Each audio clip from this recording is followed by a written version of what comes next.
welcome to tonight's virtual writers workshop. My name is Salim. I will be serving as your host tonight and will help navigate questions. Our topic tonight is Poems from Prompts with local poet Jim O'Brien.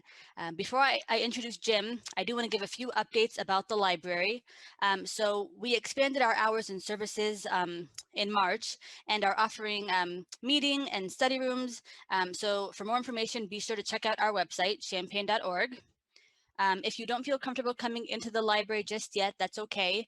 We are continuing our curbside delivery service. This is where you can request items at home and pick them up in front of the library. For more information on that, please visit champaign.org/curbside. If you need help and you want to reach out to staff, there are a few ways you can do that. So you can book a librarian at champaign.org/book-a-librarian. You can chat with us anytime the library is open, and you can email us at librarian@champaign.org. I also want to share a few instructions for communicating through Zoom tonight. So depending on your device, at the bottom of the screen, you should see the option towards the center, you should see the option to chat with us, which will allow you to type your question in.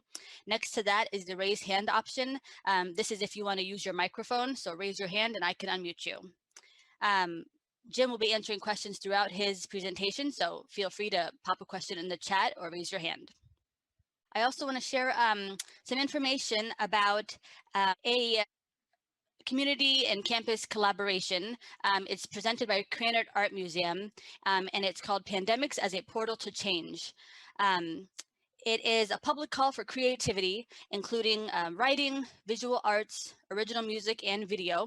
And they're inviting the community and students to take one of our current struggles and imagine how we might make a change and reimagine our world. I'm sharing this here since writing is one of the areas of creative work they are seeking. I'm going to include a link in the chat with more details about submission requirements and deadlines. So the deadline to submit is April 19th.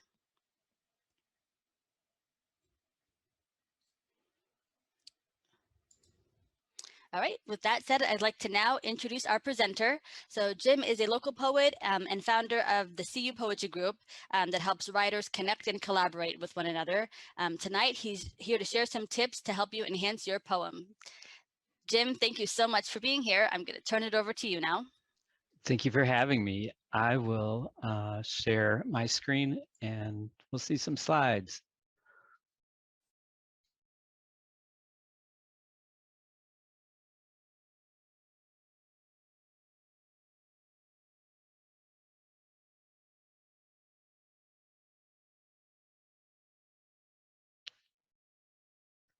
And welcome again to the Writers Workshop at Champaign Public Library. As Salim said, that's me.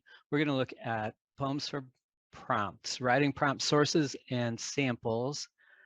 As she said, local poet, co-founder of CU Poetry, co-curator of CU Haiku, which is a feature in the Sunday News Gazette each week. And we'll talk a little bit more about that later.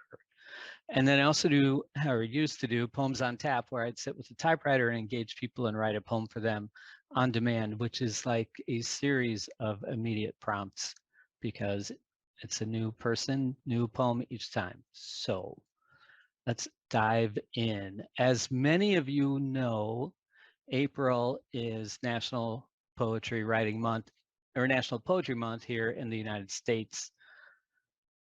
And several years ago, maybe even 20 years ago, the novel writing folks took over November as what they called NaNoWriMo, National Novel Writing Month.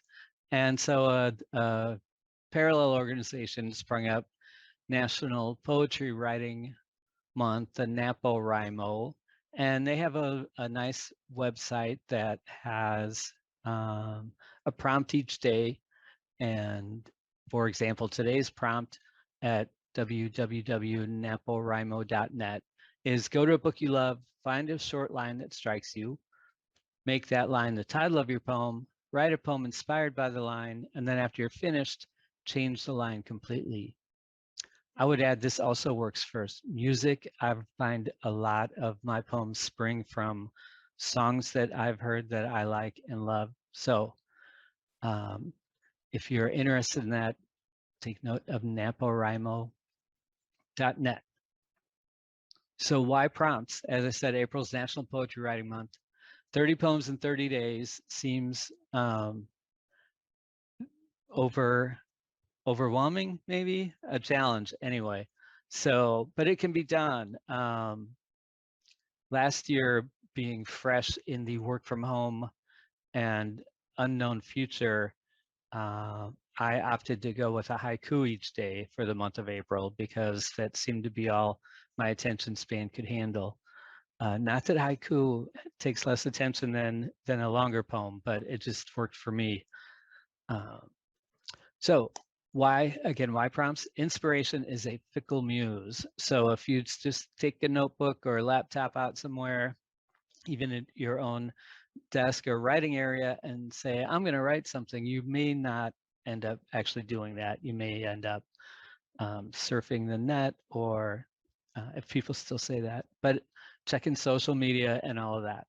And then another thing about prompts, if you commit to doing a prompt or at least looking at one, it helps promote the BIC practice, which is the butt in chair, which is really the key to getting any writing done. You've got to find a space, find a place, and just commit to writing something for a few minutes. Now with poetry in particular, maybe any writing, but you can put a lot of pressure on yourself. So I would like to start with a free write that I do on occasion, especially if I'm feeling stuck or overwhelmed and just need to evacuate some notions from my head. I will do this next exercise, and I'm going to ask you to do it also. So we're going to have a few moments of quiet. So if you are on laptop, then just open a fresh word processor. If you're using a notebook, as I am, just take a pen and paper and write, literally write at the top of the page or the section, this page does not count. Now you are relieved of all pressure to make anything that makes any sense. And once you have that on there, then take, I said 5, maybe 3 to 5 minutes, and just write anything. It could be lyrics to the last song you heard on the radio, or whatever was the last thing you heard at work if you worked today, just to clear the mind and cleanse the palate. So let's start right now. I'll go on mute and then I'll bring us back in a couple of minutes. So take another moment and wind up your line that you're on, or your particular thought or image or whatever you have going on. So that helps open me up anyway. I'll be doing the prompts along with you as we move forward, and that helped to bring me to it. So let's talk about types of prompts for a moment. There are a wide variety of prompts, and I'm just gonna highlight a few different types. Ekphrastic, many of you may have heard of. It is writing to a piece of art. Could be a painting, could be a sculpture, could potentially be music. I don't think there's any limitations. I don't like any limitations in poetry. So I write ekphrastics to all sorts of things, even a sunset or a picture of a sunset or the sunset itself. That's the real art. And then there's also simple prompts and more complex prompts that are more specific. And then we'll talk a little bit about forms also. So ekphrastic poems, one of the most probably well-known, although I certainly couldn't recite it, but one of the first ones I'd heard of, Ode on a Grecian Urn by Keats. The OED, I need to do some screen maneuvering here, sorry. OED defines ekphrastic as employing, characterized by, or relating to a literary device in which a painting, sculpture, or other work of visual art is described in detail. And if you've seen Keats' poem, I think it does that. One I like is a poem by William Carlos Williams that is based on this painting. So this painting is called The Landscape with the Fall of Icarus. And at the time that William Carlos Williams wrote his poem in 1960, it was believed that the painting was done by a painter with my Midwest pronunciation is probably Peter Bruegel, B-R-U-E-G-E-L, in 1555. And there's just a seaside scene of farmer ships, and there's a splash and a couple of legs sticking out. And so I'm going to read the poem that William Carlos Williams wrote for that. According to Bruegel, when Icarus fell, it was spring. A farmer was plowing his field. The whole pageantry of the year was awake, tingling near the edge of the sea, concerned with itself, sweating in the sun that melted the wing's wax. Unsignificantly off the coast, there was a splash, quite unnoticed. This was Icarus drowning,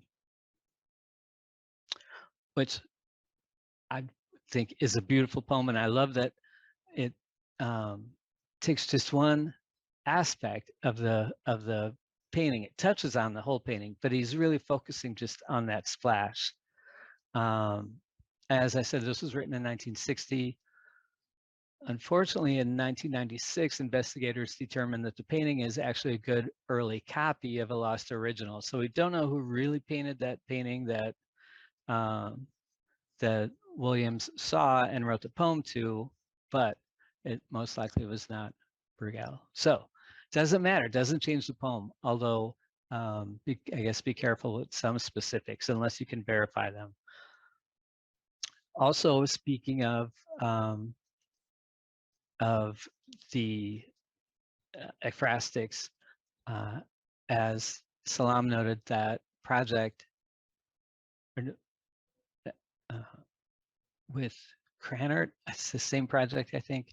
She'll clear that up when we get to the end, but also keep not pay attention, but watch for things that come around, because last year, I guess it would have been pre-pandemic, but Urbana Public Arts did a postcard project, and they also had previously works of art up in downtown Urbana that you could go and write a poem to, and they selected poems for that. So explore ekphrastics in any way you can, even if it's images on the computer are no less than, are actually more available than anything else. But we have Cranert Art Museum, Spurlock Museum, a lot of resources in Champaign-Urbana for art that you can make an ekphrastic from. We're not going to do one tonight though, but we will be doing a prompt off of one of these. So there's another organization. I'm going to talk about a lot of, part of this is sources for prompts. So with ekphrastic, I left off Rattle Magazine. If you're familiar with them, you can look them up. They do, I think, a monthly ekphrastic challenge where they post an image and then ask people to submit poems to them. This organization, Writers Relief, is also a website. They mostly specialize in helping writers with their submissions, and but they do that for a fee, but they have plenty of free options also in free material. So they have for National Poetry Month in the U.S. some prompts up, and these are short prompts that I like. They don't give you a lot of detail. They're not very specific. They are just simple images, and you can go anywhere with them. So they suggest you may want to write about momentous occasions, and there's some examples of that. Also, you may want to write about mysterious places. Imagine you are between stars,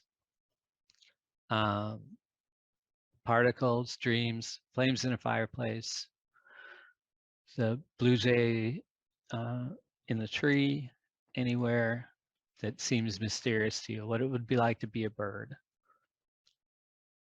So now we're going to try one of these. So I'm going to ask you to choose one of these short prompts or choose one completely of your own. And we are, again, going to write for 5 minutes. The only expectation is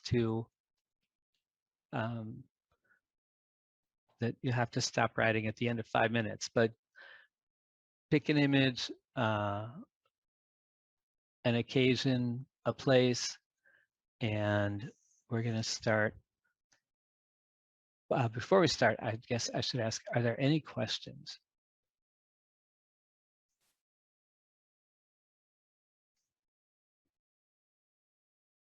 All right, Salam, just give me a heads up if there is one. And okay, so pick a prompt. I'm gonna go with a mysterious place, and we'll be back in 5 minutes.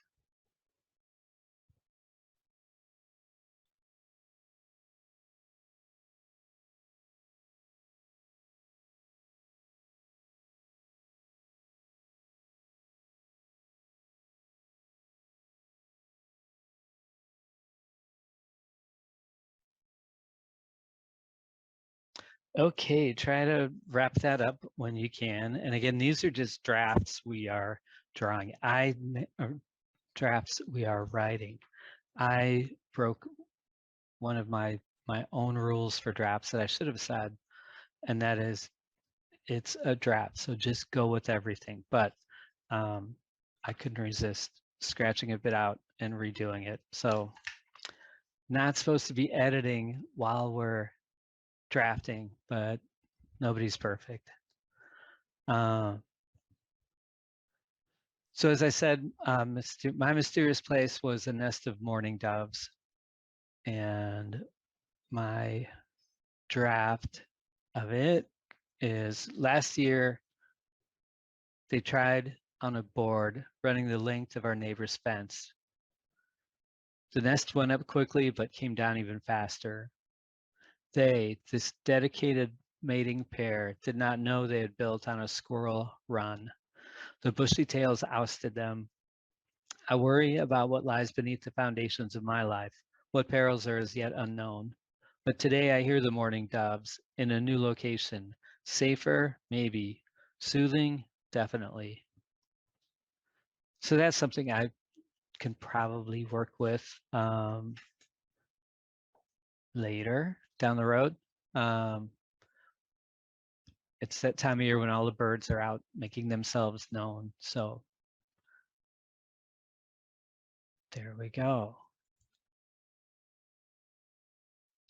And then this is just what we just did, that free write on the short prompt. So again, check out Writer's Relief if you want. There are many other places that we will hit on before this is over. If you are doing the 30 poems in 30 days for April, I am very happy for you. So far, I've made it, as I might have said earlier. So we'll see. It's a long month. Next, there are also places that have very long prompts, and one of them is an organization online, and they're also a book publisher, and they put out a few chapbooks a couple times a year. They're called Two Sylvias Press. I know one of them Sylvia Plath. I'm not sure who the second one is, but there are two Sylvias apparently.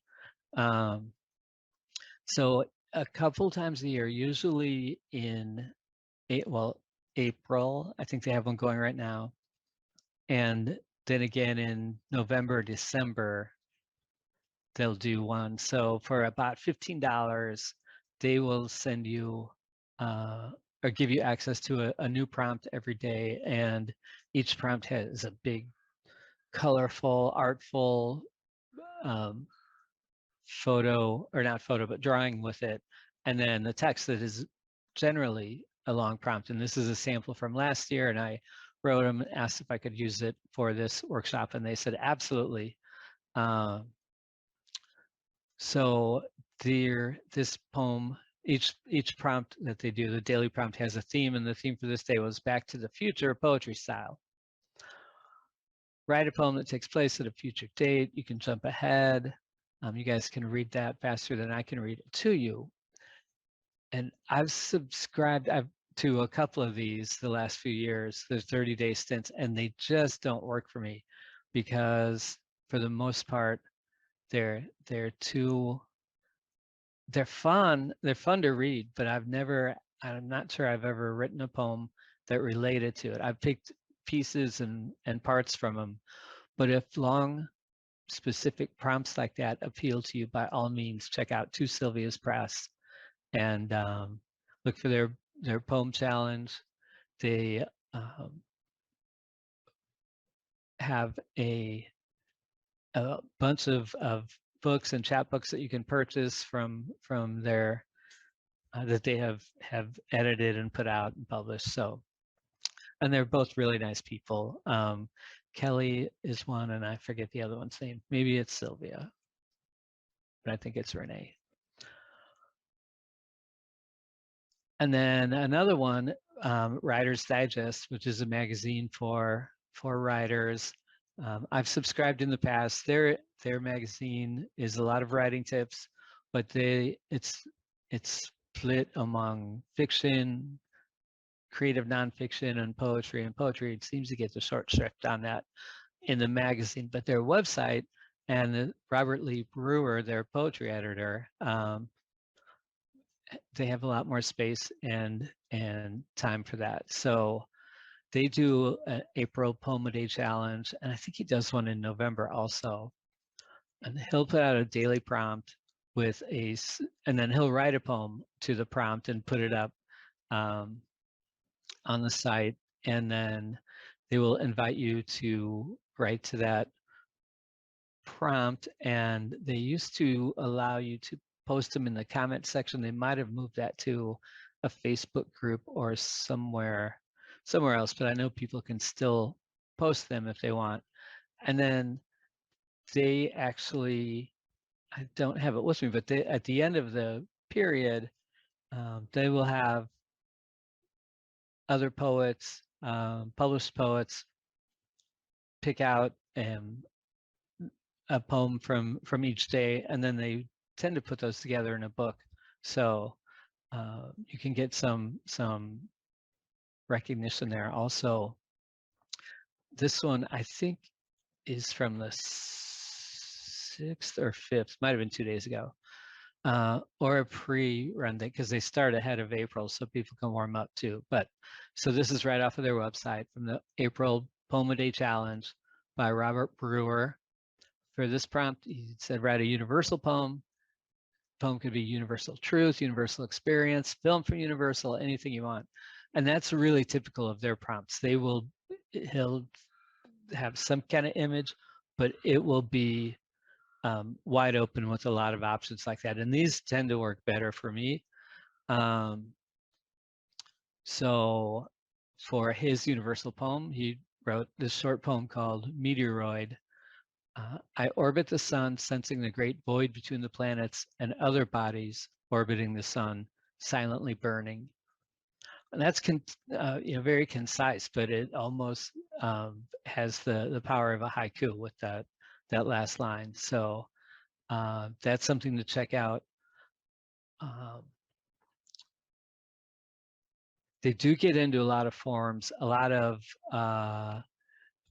sometimes new forms that nobody's ever heard of before. And I'll talk more about forms later. We probably all know the big ones, the sonnets, the villanelles, maybe ghazals, and we'll talk more about forms in a moment. But right now,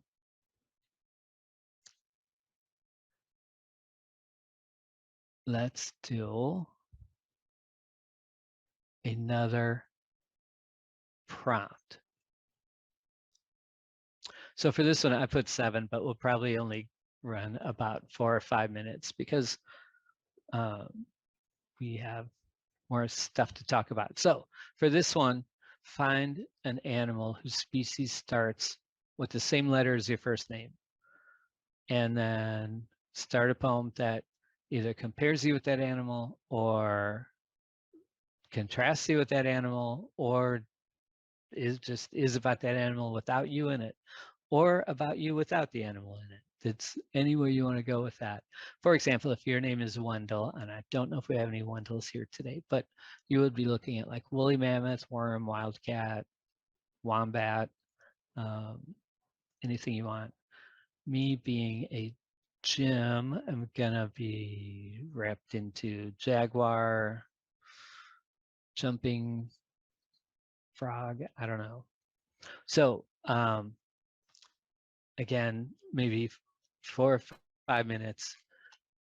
No, no expectations except to get maybe some images that you can use later. And I will start the clock right now.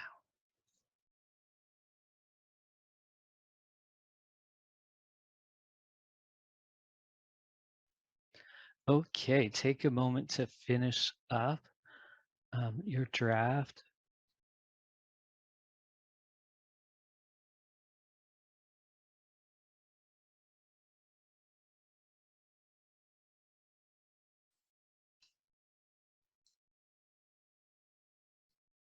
So I wish I had thought that one out a little more before I went with it, because there's not a lot of J creatures out there, but then it's almost dark here and I thought of June bugs even though it's early.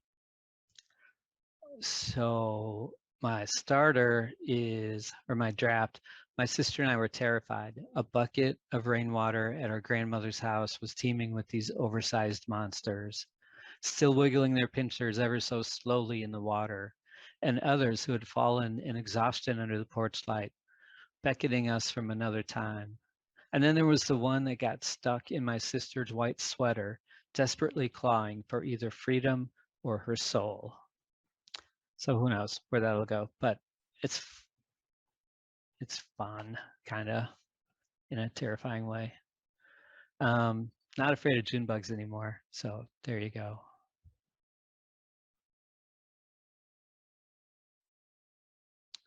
Okay, so let's talk about some forms.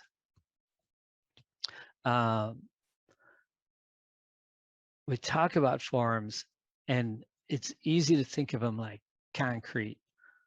When you pour concrete, you put out a form, which is a frame, and pour the concrete into it, and it'll fit exactly. And that's also, well, that's a beautiful thing about the forms. It's also can be the problem with the forms. So many are actually just a pattern, like a pantoum or a ghazal have no length limit. They have a pattern that you can repeat. So it can be anywhere from 3 or 4 stanzas to endless.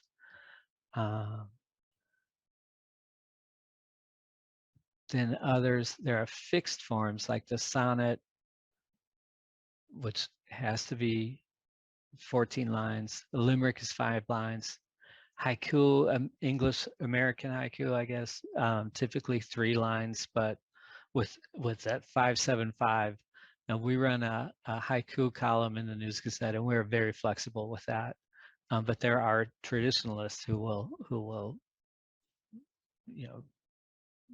rise up if they see one that's not.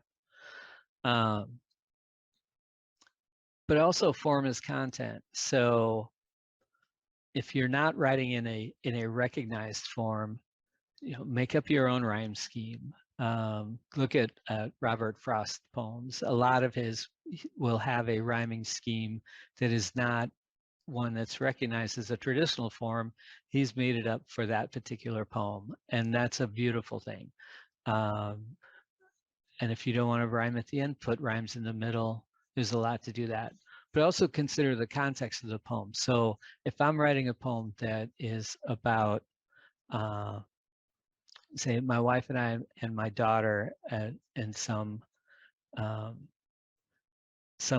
poem event, then I may use 3-line stanzas because there's 3 of us at it. If it's a poem about lakes, the Great Lakes, you may use 5-line stanzas. Some of that comes after the poem. A lot of it, and a lot of the forms also, is kind of re-engineering it after you have the poem and the imagery and the emotion. Then you can see if it fits a form and do they support each other. And sometimes you want to work against the form. So if you have a really dark poem or subject matter, but you still want to connect with people, then you may put a standard 4-line stanza A B rhyming scheme with it, so that it's more accessible, but then really there's a darkness underneath it. So those are just some things. I will say, be wary of fixed forms that leave no room for poetic imagination. So if you set out to write a sonnet, but you find yourself forcing this rhyme scheme, then maybe abandon it. And it's also okay to skip a rhyme on occasion. It's still a perfectly fine sonnet, and we've had a host of those come out in the last 10, 15, maybe even 20 years, where it's almost to the point where if the poet says it's a sonnet, and it doesn't matter how close it is to the original sonnet forms. So at the same time, forms, as I said with Robert Lee Brewer, he'll have a lot of fun forms, like some that have diminishing number of syllables in each line, so you get this kind of triangle shape. But anyway, don't be a slave to the form is all I'm saying. And then another organization that's out there is Shut Up and Write. So Shut Up and Write is a national organization or program, I guess, that where people get together, and it's not a critical workshop. It's not a generative workshop. It is you sit down and write, and other people will be there at the same time. There are 2 local that I know of. There's 2 Shut Up and Write groups going on. They're both on Meetup. One is, I think, on Thursdays in the daytime with Laura, and then there's one on, or Thursdays might be evening, and there's one on Tuesday. But if you're on Meetup, if you're not on Meetup, you can still find them. You don't have to get a membership, but check them out if you want. So that's for local Shut Up and Write, and it's exactly that. Before the pandemic, I know they were meeting at Panera at Old Farm in Champaign, Illinois, USA, because this will be on YouTube eventually. And I think now it's all Zoom, so it's all virtual. You can jump in. You're doing the button share process where you're saying, I'm committing to writing for this 45-minute window, and I know other people are doing the same thing, so that kind of helps me commit and follow through on the commitment. Although there's not going to be much interaction, which is perfect for a lot of people. But now nationally, the Shut Up and Write, they have a website you can go to, and each year they do a April prompt, but they only do the first 5, or they only do 5 days, and they started on the 5th. So there's still a couple of days left. All the prompts are out there, but if you want to go see their prompts, here's an example of their prompt from the 5th, I believe, 5th or 6th. So write a poem and by completing the lines below. Keep it short and sweet for those who are just getting comfortable with poetry. Rhyming and cadence are completely optional for the experience. Put in this rhyme scheme, A, B, A, B, B, C, B, C. So, and then this is a great illustration if anybody here on the Zoom isn't familiar, when you see a rhyme scheme, they're talking about the lines. So A is going to be the first line. And then if the next line rhymes with A, it would be A. But in this one, they want you to have first line, and then the second line does not rhyme. Third line rhymes with the first line. Fourth line rhymes with the second line, and so on for that. This is looking at this prompt. I would not, probably would not excel at this unless it was like an icebreaker at some event. So Shut Up and Write, both locally and nationally, fantastic resources. All right, we're almost done and almost out of time. So a couple of other things you can do that I do also is make your own list. You can develop your own prompts and find them. One exercise, so abecedarian is generally a type of poem that uses every letter of the alphabet. There are 26 lines. Some go A to Z, some go Z to A. So there's a lot of creative ways of mixing them up. But what you can also do with that, that I learned in a poetry workshop not too long ago, is create your own list of subjects. So take a sheet of paper, write A through Z, and then put a topic or subject or idea or image for each letter. And don't write about it at that moment, but come back to it when you are making time to write. So mine starts out A. I had Aztecs and Aztecs. I have it spelled 2 ways because I used to own a Pontiac Aztec, which ends in a K, and I miss that car so bad. And then the Aztec civilization. So from that, it could be any civilization, but this will remind me about other civilization. B was for buzzes, C, cartoons, D, dads, E, Effingham, and so on. So I strongly suggest you do that. I keep 2 notebooks going. I have one that has like the prompts I did, and then I have a different one that I actually try to write poems in. So I'll take a draft that we wrote or that I wrote today during this, and then I'll move it over there. And that's actually the first revision, and then revise it again there.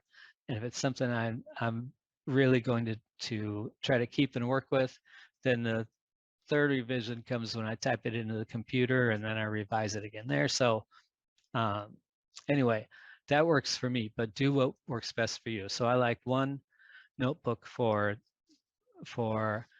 pages that say this page does not count, and for drafts and prompts, and then I move those over when I want to actually start working on the poem into a different one. Other things, list every place you've lived. Write that down sometime and then revisit it and see what feelings, memories, good and bad, images come up from looking at places you've lived in the past. Even if it's within the same town, there's different houses, each have their own ghosts and saviors in them. You can also, these are probably seen these before, but Why I Write is just an opening you can use for a prompt, or you can start with Why I Write and just short 2-3 word reasons why you write, and then go back to that later, pick one out and expand on it. Another is I Am From, a poet in Indiana or Kentucky. I think she's from Indiana, but Kentucky picked it up. Anyway, her name is George Ella Lyon, wrote this poem, Where I'm From. And it starts with I am from, and it's almost a list poem. But then it took on a whole nother life as a project and a community effort, and people sent poems in. They set up a website. So you can look that up. But that's always another option. So you can think about different places you're from, both physical, geographical, spiritual, and make that list, and then come back and pick items out of that. Two more slides. So one is the CU haiku. I mentioned it earlier. We are always looking for haiku. So if you write one or write 5, put them in an email to cupoetry@gmail.com, and with your name and the city you live in, and it may wind up in the papers and online on the News Gazette website after that. So please do that. And then lastly, tomorrow, if you don't have any plans, Tahim but Jess will be here virtually in conjunction with the Alana Union Bookstore, and Salim gave me permission to promote this non-CPL event. So that is April 8th, 2021, 7 p.m. Google this. I have links on here, but you can't use those. But if you Google Alana Union Bookstore and go to their events, you'll see him. He's actually here today. Also, he worked with students today, and he'll have a public reading tomorrow at 7. He was here for Pygmalion a couple of years back also, and did a fantastic reading at downtown Champaign somewhere. So that is all that I have for slides. I'm going to stop sharing my screen right here. And there we go. So I see a question in the Q&A. Yes. So they're saying, can you give an example of a pattern poem? I've never heard of a pantoum or a ghazal, right? Ghazal. Yeah. Are these concrete poems or something else? I would not consider them concrete. They are both shooting from the hip. I don't have a example right here, although that would have been something to bring. I'll remember that next time. But in a pantoum, it's a 4-line stanza. You have the first line, and then if I remember right, the first and third line, I'm sorry, the second and fourth line of that stanza becomes the first and third line of the next stanza. So you've got this image, and then you're finding new ways to redefine that, and you repeat these lines, but with little changes. If you Google pantoum, you'll see some wonderful examples. Jamal May has some amazing ones. Allison Joseph at Southern Illinois University also has published some good pantoums. Ghazal is a form that I've never been able to write one, but it also has some repetition, and these can go on forever because you're taking these stanzas and repeating some of the lines. So in theory, it could be 20, it could be 200 stanzas, which would be really painful, but I will. So they are something else, and if I do this again, I will bring examples of those. Chantel says she wrote one yesterday. Yes. And Catherine, I'm glad that helps give some illustration of it. Yeah, we still have some time for questions. So if you want to type a question in the chat or raise your hand for Jim. Yeah, and it looks like Anne just put in a link in the chat to a fabulous pantoum site.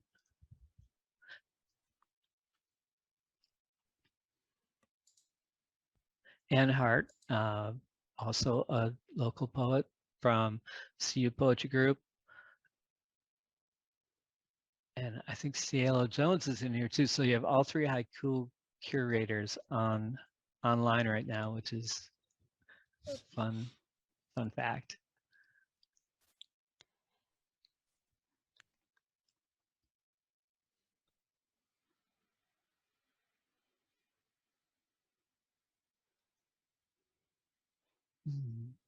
Oh, and there's the link, yes, to the Portal to Change Community Exhibition. Thank you. Yes, yes. So while we wait for more questions to come through, I do want to give one more reminder for our next workshop. So the next workshop will be on Wednesday, May 26th with the Writers Lounge, where you'll have the chance to connect with fellow writers. So be sure to register for that one if you haven't already.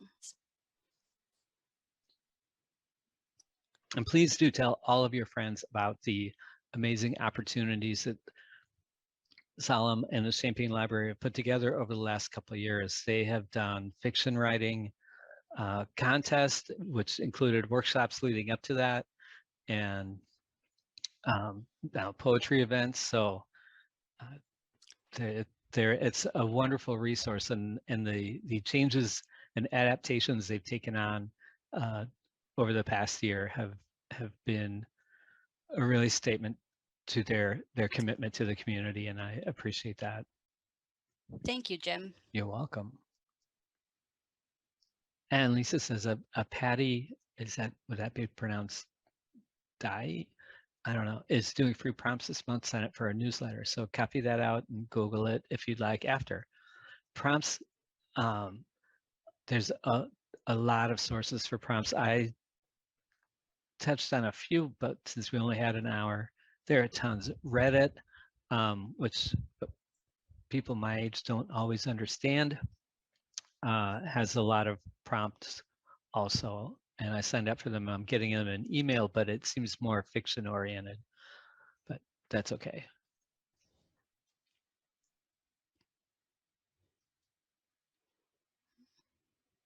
So again, I want to thank all of you for attending and being here. I hope that you found some value in it, some ideas for future poems. I hope you got some prompts out of it, and that those writing periods weren't too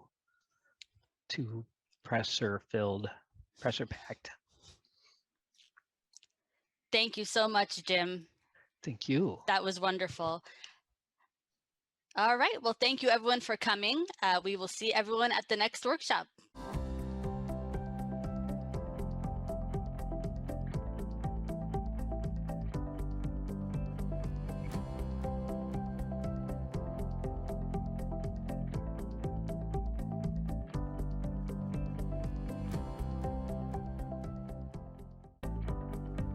Thank you for tuning into CUI's TV.